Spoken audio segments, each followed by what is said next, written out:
Le Code du travail du Togo reconnaît aux employés certains droits élémentaires que tout employeur se doit de respecter pour le bon fonctionnement de toute entreprise.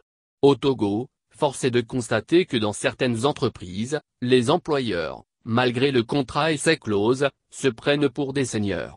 Ils gèrent leurs entreprises de façon anarchique en violation des lois. Le secteur de la pharmacie ne fait pas exception. Il est souvent reproché à plusieurs pharmacies de vendre des produits de mauvaise qualité ou parfois à des prix qui dépassent largement le prix normal sur le marché, mais pour ce qui est de la gestion au sein de ces structures, personne n'en parle.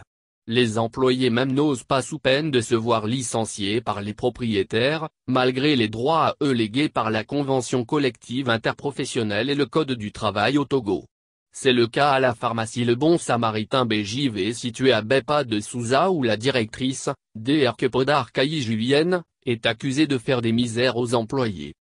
Dr Podar Kayi Julienne a licencié le 28 octobre 2020, 14 de ses employés au motif qu'ils auraient volé une somme de 510 493 199 FCFA sur la période 2019-2020. Toutes les démarches des employés pour rentrer dans leurs droits, selon le contrat qui les lie, sont restées vaines. Dame Podar est catégorique, elle ne veut leur verser aucun franc. Selon les informations recueillies, l'acharnement de la directrice a commencé depuis 2010. En ce temps, les employés avaient été engagés sur la base de contrats verbaux et sous ce prétexte, l'employeur imposait sa loi dans la pharmacie, au mépris des lois qui régissent le secteur. Depuis 2010, lors de l'inventaire de fin d'année, la directrice nous avait dit qu'elle avait une perte de 10 millions FCFA. Nous les employés d'alors, nous lui avons dit de prendre un auditeur pour identifier les causes, mais elle n'avait pas accepté et a préféré nous prélever les sous à raison de 35 000 FCFA/mois alors que nos salaires étaient de 42 000 FCFA.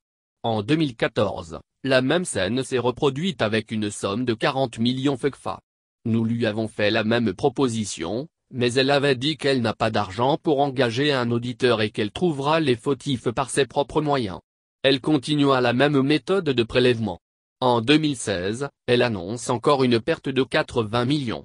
En 2019, c'est la sœur de Dame Podar qui nous a annoncé une perte de 100 millions FCFA. 100 millions qu'elle dit avoir empruntés à la banque pour le redressement de la pharmacie. Elle a alors changé de logiciel, nommé des contrôleurs pour tout vérifier et mis en place un nouveau système qui permettait qu'il n'y ait plus de pertes, explique l'un des employés licenciés.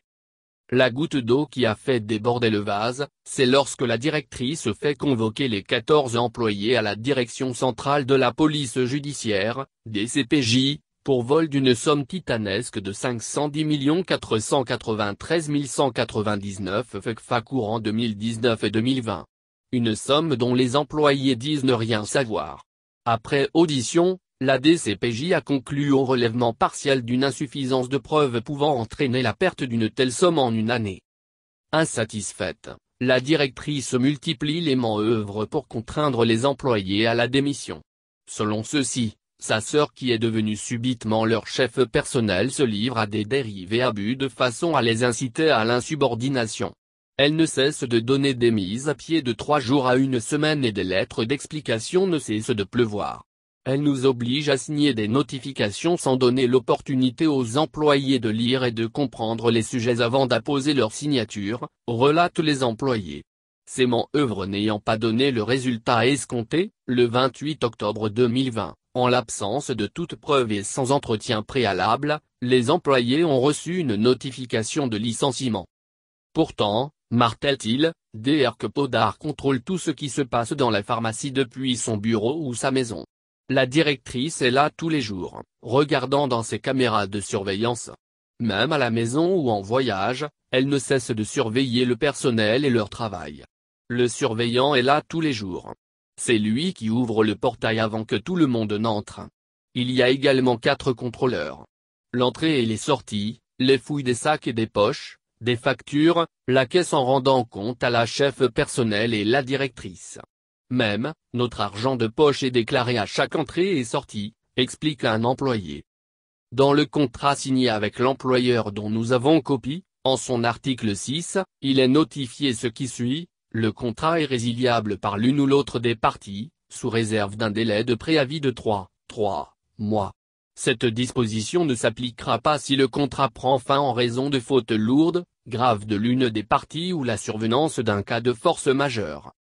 Étant donné que Dr Podar Kayı-Julienne n'a montré aucune preuve d'une quelconque malversation financière, les employés considèrent qu'ils ont été abusivement licenciés, donc ayant droit à des indemnités de licenciement comme le prévoit le Code du travail en ses articles 64 et 67, et la Convention collective interprofessionnelle en son article 17.